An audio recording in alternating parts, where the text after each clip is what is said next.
So welcome everyone. My name is Jeff Bohr from IMS Global. I'm the program manager for digital credentials here. I hope you're having a great time finding some very informative sessions throughout the summit. It's my honor to introduce our speaker for this session. Tamera Maresh-Carver is the Managing Director of Development, Innovation, and Organizational Strategy at FedEx Express. And Tamera was a speaker at last year's Digital Credentials Summit. We're really thrilled to have a great organization like FedEx be a part of the Digital Credentials Summit. So we're very excited to hear, Tamera, what you have to share about how your organization is addressing the skills gap. And I should add, if anybody has questions, to feel free to put them in the chat. I'll be monitoring them. Tamera will try to keep an eye on that, and there will be room at the end for a little Q&A. Tamera. Thanks, Jeff. Appreciate it. I've been with FedEx for 21 years, and I started working for FedEx back when I was in college. And the company helped me pay for my undergraduate and my graduate degree, helped me develop in the leadership roles that I've been in over the years. And I've promoted up enough that I've got the opportunity to pay that forward to the folks coming behind me. And that's a little bit of what I want to share with you today. Just a little bit of housekeeping. Jeff mentioned it, but I want to give you some background on FedEx, talk to you a little bit about how we're solving for competency and skills gaps. And then I've left some time at the end of the session for questions so we can have a little conversation around that too. So we'll have a moment to get to those as well. So just a little bit, big picture about FedEx. FedEx Express is the airline of the FedEx family of companies. We're the largest, we're the most complex, and we're also the original operating company. A few fun facts: the FedEx family is about 600,000 team members worldwide, and we do about $70 billion in revenue each year. The Express segment accounts for about half of those employees, about 275,000 people. And we're also in more than 220 countries worldwide. So we have a large, diverse footprint around the world. And when I say that we're the original, I really do mean we're the classic Coke, if you will. And I tell you that to say that we're a really young, old company. So in many ways, we kind of changed the landscape and connected the world. And there's a whole generation growing up that can't imagine a time before you could just, FedEx it. But while we changed how the world thinks about that connectedness and that speed, there was a time when FedEx wasn't a really feasible idea, and also times when people thought the fax machine was going to put us out of business. And as we conquered those challenges, it kind of became a part of our identity as a company. So people at FedEx really identify with that quote that's attributed to Nelson Mandela, the idea that they always say it's impossible until it's done. And we're also steeped in this very rich folklore of our origins. And it kind of speaks to our determination and grit and that culture that surrounds them. For example, if you talk to any FedExer, they'll tell you about how our chairman, Fred Smith, fresh out of the Marine Corps, was going to Yale University and studying economics. And he turns in this term paper about this overnight delivery service for small and time-sensitive goods. And his professor, who was not impressed at all, promptly gives him a C on the paper. Now, with all due respect to all my friends here today in academia, we're kind of proud of that, and we wear it as a little bit of a badge of honor. Or how on our first night of operations back in 1971, we had 339 team members, 14 Falcon jets, and only 186 packages. Listen, you don't have to be getting a degree in economics from Yale to understand that that's not going to work for very long. And legend has it, as we struggled for growth, Fred even had to go to Las Vegas and go to the roulette table to cover payroll a few times. But when we talk about that, we say things like, it's always impossible until it's done. Because 10 years later, we introduced the overnight letter and opened our Memphis World Hub. There are 13,000 people who work there every day now. It's kind of a small city. In 1988, we acquired the Flying Tigers, which gave us the international presence for the very first time. In 1998, RPS became FedEx Ground. In 2004, we acquired Kinko's, which became FedEx Office. And in 2016, we acquired TNT, which gave us an even more substantial footprint in Europe. And as we grew and e-commerce grew, there was just so much change, and it all happened in the span of 50 years. When you think about that, it's kind of shocking. Like UPS, one of our biggest competitors, is 120 years old. So they're kind of our grandpa. in age, so to speak, but we're a young, old company. And we give this award every year, and it's called the Purple Promise Award. And the Purple Promise states that I will make every FedEx experience outstanding. And this award is specifically the humanitarian award for the Purple Promise. And the people that win that award are people like Alan Bishop. He's one of our employees who donated a kidney to his customer. We have an employee in LAC that took a personal vehicle and drove hundreds and hundreds of miles to get a medical shipment to a patient because there was a downed aircraft. And so in many ways, even through all of the acquisitions and growth, we still really feel like the scrappy, determined first few. And the challenges are different, whether it's Brexit or becoming more fuel efficient or blockchain. And, you know, all of us are kind of dealing through the challenges of today. But I think in many ways, they've further hardened our purpose. When you think about it, at FedEx, 90% of our workers cannot work from home. They're what we call essential workers. They bring the insulin or the at-home rapid test. And let's be honest, it's not sexy, but sometimes they bring the toilet paper too. And this pandemic really has put who we are and what we do in very stark relief. But our network and our teams were kind of made for this moment in history. And we certainly rose to the occasion. You know, we deliver packages, to be sure. We've delivered many of those across the span of this pandemic. But we also worked with mom and pop liquor distributors when they retooled their plants to ship hand sanitizer. And how do they ship those flammable products in a safe way and to help. And when a pilot found a way to tinker up a makeshift respirator in the Northeast, so there was a contingency. And we adopted the phrase FedEx Strong through all of that. And I think it's really helped us to power through that ambiguity and kind of blaze a trail that put us here as we start to distribute vaccines to the world. And maybe the possibility of a more hopeful tomorrow. You know, it's probably the most important work we've ever done. Our chairman calls it witnessing the very best in human nature. And it is an incredible commitment to our core values in our communities and each other. But if you talk to a FedExer about it, they'll kind of smile and tell you something like, you know what, they always say it's impossible until it's done. But that same culture of grit and determination and self-reliance is very individualized for us at FedEx too. We promote from within first. So our folks get the first shot at all opportunities at FedEx. And over our long, short history, that means that our senior vice president very well may have started as a handler at the Memphis hub and worked his or her way up step by step by step. And as we grew, we started to see less of those stories and more turnover in those entry-level positions. Now, a little departure, if you'll let me, my son is 14. And one of the best ways for me as a parent to get to have those close moments with him is that I have to participate in something he loves. And believe me when I say that he loves video games. And so we play them together and we talk about them, sometimes for hours. But it's okay because I find there's lots of life lessons in video games, right? Like the way failure is always instructive in gaming, but it doesn't really stop us from trying. And we've fallen in love with these like open world games like Zelda Breath of the Wild. Now I'm very goal driven, but he wants to have this rich layered experience where he gets to discover every single thing an open world has to offer. And so we'll uncover a map and we'll start to explore. And over the years, I've learned to kind of enjoy that journey and the time with them instead of just being goal oriented.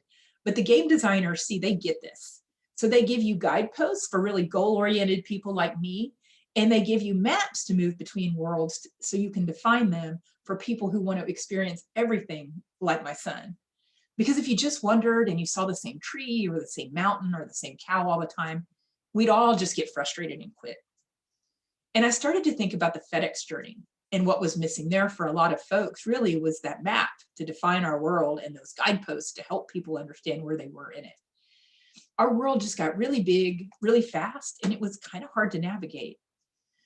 So what my team's been doing for the past 2 years is solving in a way that the ROI made sense to the business, so they would pick up the solutions that we came up with. We had to think about how do we connect talent to opportunities and translate that into how do we better retain our talent and show people that worked at FedEx that whether you wanted to be in meteorology or marketing, there was going to be a FedEx for you. And then how do we empower our talent to build careers at FedEx? It really translated for us to how do we intentionally and equitably build our talent instead of just going out and buying it. So how do we take our people with us and not leave them behind for the future of work? And how do we scaffold people into those needed jobs? We know we're going to have skill deficits and staffing shortfalls in the future in places like aircraft mechanics and leadership. So how do we skate to where that proverbial puck is going to be, in the immortal words of the great Wayne Gretzky, right? And while we were at it, it's not always the easiest problem to solve. We've talked about it. The majority of our workforce isn't knowledge workers. They're frontline workers. And the job they do, while they're looking for any career destination, may look easy, but it isn't. While safety is always first to us, to deliver the world on overnight, you have to work some pretty odd hours. So our folks work at night, they work early in the morning, they work out in the elements and the cold and the heat. The holidays, when everybody else is sitting around with hot cocoa watching Hallmark movies, that's our Super Bowl. And it's a physically taxing job. We had benefits and learning opportunities available out there, but often our workforce wasn't taking advantage of them, or they weren't sure of what was available, or they weren't getting what they needed, enough of it to really supercharge their career. So we used our internal problem-solving framework to solve for why. And what we heard was sometimes hard to hear, but we needed to hear it. Our team members told us they didn't have visibility to access career building inspiration, or even to know what opportunities were out there. Really, they didn't know what was next, and they weren't even sure if we wanted a next from them. And there were tons of barriers to college. I mean, if our employees at the entry level have to choose between paying tuition for rent or paying tuition, college is going to lose. So we had to fix that waiting for reimbursement barrier to higher education. We know that talent is equally distributed, but opportunity isn't always equally distributed. And some of our frontline employees come to us with very little academic experience at all, and some with no high school diploma. And we needed to help them remove barriers to admission. People also were afraid to take that leap into the next role because they didn't think our current programs would do enough to ready them, and they just didn't have the confidence to leave their comfort zone. And while we were at it, the turnover in our frontline positions was really high, but turnover in our leadership and staff positions is extraordinarily low. And that's one of the problems of being a young, old company, right? We're 50 years old, so there was something else on the horizon. Retirements and knowledge drain were coming. And at the exact same time, just like any good boss fight in a video game, we were also having to think about the future of work coming at us faster and faster. We needed to think of a way to reskill and upskill and refresh people's skills who were becoming outdated. To solve for this, we really had to look at and enhance our learning ecosystem and make it even more meaningful. The result for us was our frontline development pathway. It creates an ecosystem of learning, from recognizing and finding a career interest to gaining undergraduate education, into really specified learning pathways. Today, what I want to talk to you a little bit about is the competency and skills-based leadership pathway. And then into our culture of lifelong learning and growth, as our tagline says, to help our employees get to where now meets next. I want to spend just a little bit of time today running you through a high-level look at those programs and talk to you about the impacts to our employees and the business too. And that journey starts with what's next at the bottom of that pyramid. What's next is an external facing career application. It builds awareness, it connects our employees to opportunity, and connects them to what learning is out there for those opportunities too. Life, or learning inspired by FedEx, gives our entry team members the possibility of a college degree with zero out of pocket. An AIM, or advance into management, is a leadership building journey that's all e-learning, because no matter where you are in the organization, we need you to be a leader, at least in your space. That scaffolds up to On Deck, which is a high potential development program for employees who distinguish themselves in AIM and want to raise their hand to develop even more. And finally, that ecosystem ends in a continuous learning environment that reskills, teaches critical thinking and business agility. We really wanted a learning ecosystem that would connect those scrappy first FedEx cultured people into what possibilities were out there for them. So let me walk you through some of those. We've talked about it. Our employees don't sit in front of computers. They're in airplanes loading them, they're in trucks, and they're in sort facilities. And they told us they struggled with visibility to careers and connecting them, those guideposts and maps, so to speak, to our world and how you advance in it. So we came together to create What's Next. It's an external facing web application. It's accessible from any smartphone or computer. If you walked into our hub today, you'd see QR codes where people can just scan from their own cell phone to be able to look at it. It helps our prospective employees and our existing employees find career paths that interest them, that match their education and their passion. It includes approachable everyday language. It's not a bunch of jargon and technical job descriptions. And and it also connects them to the development resources that will help them get there too, the rest of what you saw in that pyramid. It also has resume and interview tips, so it helps them land a job when they arrive. When you think about how that translates for our people in the business, it really is a recruiting tool for our recruitment department. It's a retention tool once people get inside FedEx. It's an engagement tool, and it's also a development tool, connecting people to that development. We really intend for it to be a gateway to what's possible. We want our employees to get in and explore and to think, you know what, that's what I want to do at FedEx. And they always say it's impossible until it's done. When we launched Life, or Learning Inspired by FedEx, at the Memphis hub in August of 2018, there was this one manager sitting in the audience, and his name was Joe Kelly. You know, Joe lost his mom the year before. And when she was dying, as he did plenty of times in life, he promised her he would someday finish his education. But it was one of those promises that kind of nags at you and you almost try not to think about it. Because Joe was going to college when he was younger, and then life kind of got in the way for him, right? He grew up, he got married, he had his 2 girls, he moved into management at the FedEx hub. And when do you go to school anyway? I mean, he had soccer games, this busy, demanding job, daddy-daughter dances, plus how do you pay for it? By the time Joe was sitting in that meeting with us in Memphis, Joe's daughters were both enrolled at the University of Memphis himself, and that's where his money was going. You know, we invited Joe to that meeting because our hubs had a turnover problem. In some of our entry-level positions, it was as high as 90% at times. And we'd worked with higher education for nearly 2 years, but we really were struggling to address the obstacles that our employees were facing to go into college. We were about to settle for good enough when we got pointed to the University of Memphis and Dr. Richard Irwin's team there. They were the hometown team, the Memphis Tigers, go Tigers, go. And in some ways, we were just going through the motions with them because we had really gotten used to being told no by higher education when we were trying to solve our obstacles. So we told them like this list of demands. Look, we need a direct bill. We want a chance for our employees to have 0 out of pocket when they go to college. We need a pathway to admission for our employees, and we don't want them taking the ACT or the SAT. We need a safe space for our employees to gain some academic experience. And for some of our employees, we're going to need a high school equivalency program. Within an hour of that meeting, they had solved the first 2 issues, and they were on to the academic experience and the high school equivalency. They solved them all. And FedEx had to change too. So our tuition program always required a B to reimburse for credit. We had to allow for any grade the university would deem credit worthy to also be reimbursed. And we had to move from our traditional tuition reimbursement, which was $3,000, to $5,250. As I'm sure you know, it's the max amount that IRS will allow you to give without it being a taxable benefit for the employee. But together, with both of us being flexible, we launched Live 3 months from the day of that meeting, and we've been live for 2 years now. In that 2 years, we already have 24 graduates, all of whom are working to advance their careers at FedEx.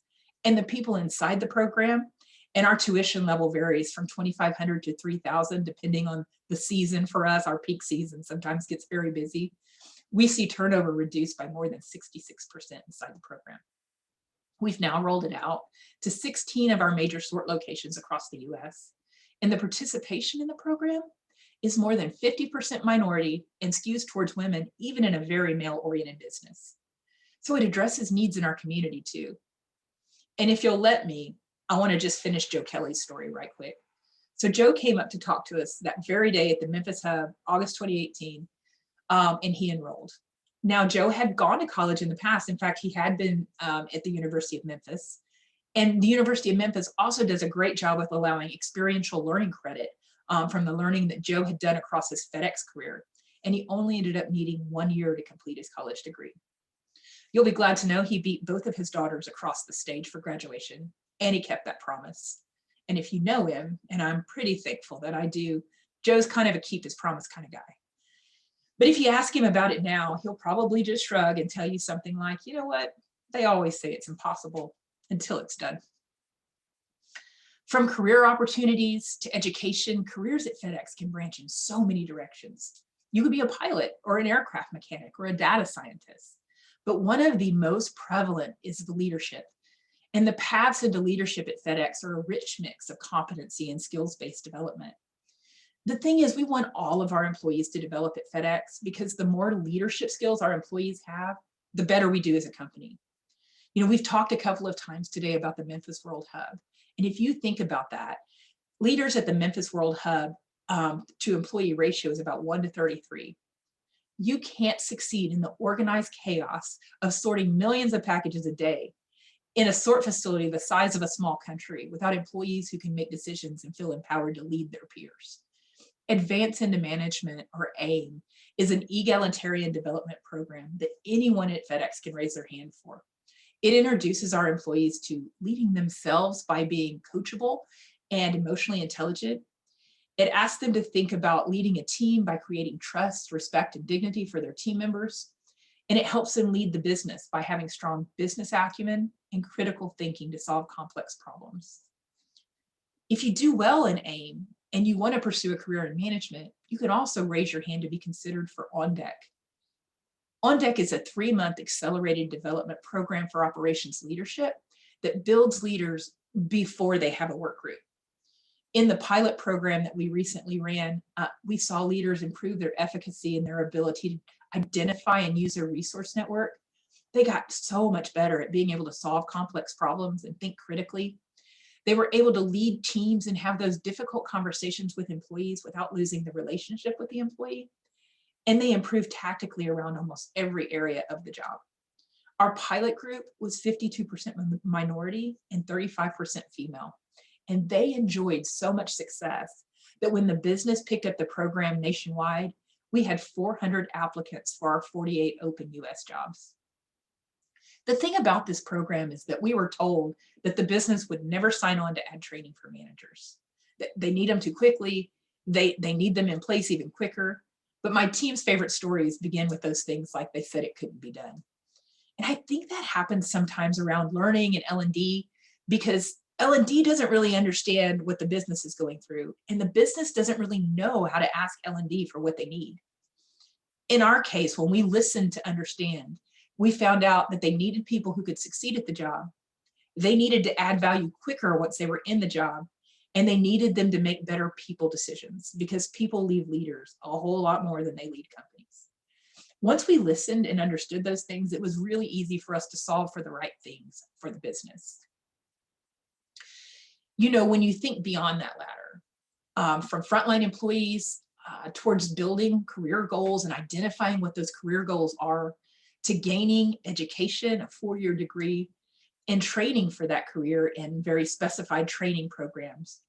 We've added those maps and those guideposts to really help people find their footing, to help them identify the FedEx for them and how to navigate along the way. But we also know that the future of work is really coming at us faster and faster. Now, I love that movie Back to the Future, right? Where Michael J. Fox jumps into a DeLorean in 1984 and goes back to 1954 and almost ruins his parents' marriage. In that time, when he's back in the 50s, the biggest change that you see technologically is really the style in which he plays the electric guitar. I mean, that's the jaw-dropping moment at the end of the movie, right? When he just wails on the guitar. But if he jumped forward from 1984 to say 2004, when there was the internet and the iPhone was invented in the 2000s, just think about how quickly and exponentially things were changing. And COVID, I think, has really accelerated that even more. So you've got employees who are going to cycle not once or twice over a career, but 5, 10, and 20 times in the skills that they're going to need to be in that career. Sometimes, you know, you hear people talk about the future of work, and it almost sounds like this movie plot, right? This dystopian novel where AI becomes sentient and starts to hunt people. But luckily, we're no longer gathered in these large workplaces. We're all sheltering in home offices, and we're really hard to track down. You could almost see the plot playing out. But I think that pendulum swing is pretty caricatured. What we're really going to see is technology raising people up the value chain. So when we used to dig with a shovel, we're now going to dig with a backhoe. where we used to enter data, we're now going to interpret it. But the jobs are going to be affected first, the things that are going to impact us first. And you've heard me mention it a couple of times today. The people in those jobs are more skewed towards minorities and women. So it's more critical than ever as we start to think about the future of work arriving, that we take our employees along for the ride. And at FedEx, where we promote from within, and that's part of our culture, just very embedded into the very foundations of how we think about work, it's even more critical that our employees are lifelong learners and they think in a learning culture. We want to grow our talent, not just headhunt and buy our talent, and we want to take our talent with us for what's next. That's why we've added upskilling and reskilling programs to our culture of continuous learning. LIFT, or Learning Innovation for Tomorrow, we do like our acronyms. Upskills, technology skills gaps that we discover through our Future of Work survey. So we ask, hey, what skills are highly important and what skills are going to be important to you in 5 years? And oh, by the way, what's your efficacy around those skills? And then we're able to very surgically address skills gaps. Also, our quality-driven management, our version of Lean Six Sigma, helps us stay very sharp, data-driven, and think critically while we make decisions that are business agile in nature. As our employees navigate this space, I think it's really exciting to think about how FedEx has really helped to connect the world. And now digital badging is doing that with digital learner records too. So as we kind of navigate this brave new world together, it strikes me that many of you probably share our culture, where you too always think it's impossible until it's done. And I'm happy to answer any questions that might be out there. Thanks, Tamara. There's a few questions in the chat. If you haven't had a chance to digest them, they are questions about some of the systems or infrastructure that you utilize. Noah's asking about the maturity of the systems in place that kind of do the mapping between the opportunities and the skills of your employees. Oh, and you're so sorry, trying to find that chat. Jeff, would you mind reading me the question and I'll be happy to. Yeah, it sounds like you've created both an internal heat map of credentialed talents for management and an employee-facing heat map of opportunities that align with their real or potentially credentialed talents. If so, how mature is what you've developed today and or what needs still need to be met to get the system where you want to see it go? Yeah, no, that's a great question. And so, you know what, it's interesting because where our organization used to be is we'd take 3 or 4 or 5 years to create a solution for the business. And by the time we implemented the solution for the business, it really would be so dated and irrelevant that they didn't need it anymore and they needed a different solution. And we're very, very iterative now in the way that we create. And I think that what we're finding that we need to add around these things is really making sure that we put strong measures in so we can show the ROI back to the business when we put those things in place. So different parts of that learning ecosystem that you saw are different ages. AIM's been around for 15 years, but we're iterating and keeping it much more modern now than we used to. We used to go 5 to 10 years without touching it, and it just doesn't stay modern. The LIFE program is 2 years old to date, whereas the On Deck program has just come out of its pilot stages and been taken up by the business all up. But the types of ROI measurements that we're doing around those now are very exciting, and actually getting to measure those, measuring employee engagement around those as well, and seeing how we drive that with the people that are a part of the programs, and then measuring business outcomes. Great. And then Suzanne's asking if you've got a place for employees to manage their credentials and experiences in order to match them up to those opportunities that Noah was alluding to in his question. No, we're very new into that space. So we actually have used a bunch of different learning platforms to be able to manage all of this. And we're not credentialing outside of FedEx at all, except with our quality-driven management. It's ASQ certified, and we have certifications that run with the American Society of Quality with that. But everything else is internal to FedEx, and we're just starting to look to the horizon of how do we digitally badge that. I think that's going to be more important in the future, because I think what's going to happen is when you look at people whose skills are going to become very outdated, the people who are much more adaptable and will be continuous learners, they're going to put some distance on on those folks. But that's actually going to happen in business too. So the businesses that are more adaptable and more agile are going to put some distance and be disruptors in those spaces as well. So to be able to find those other learners who have those digital credentials that you're looking for, I think is going to be important. So we're excited to start engaging in this space. But as far as badging, we haven't really touched that area yet. I tell you, IMS is the great matchmaking community. I was looking during your presentation about the jobs that are available in my hometown. Not that I'm looking for a job, but I was just curious to see the information posted. And I see that ZipRecruiter is a platform for some of the FedEx jobs. They're a part of the summit. We'll get everyone connected here with open badges and comprehensive learner records in no time. So we're excited to have you part of this community. Other questions from Suzanne has a question about your affiliation agreement with education providers. Do you have anything in the works with more than University of Memphis, or what's your model for supporting the learning needs that taking place? Yeah.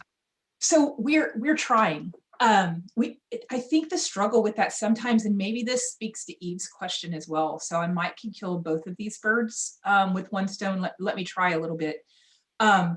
So I think that what was fantastic about the University of Memphis and our relationship with them is really the agility of both. And it wasn't easy to convince the university that it would be okay to allow people in. What we do is we have a prep academy that gives them 12 credit hours.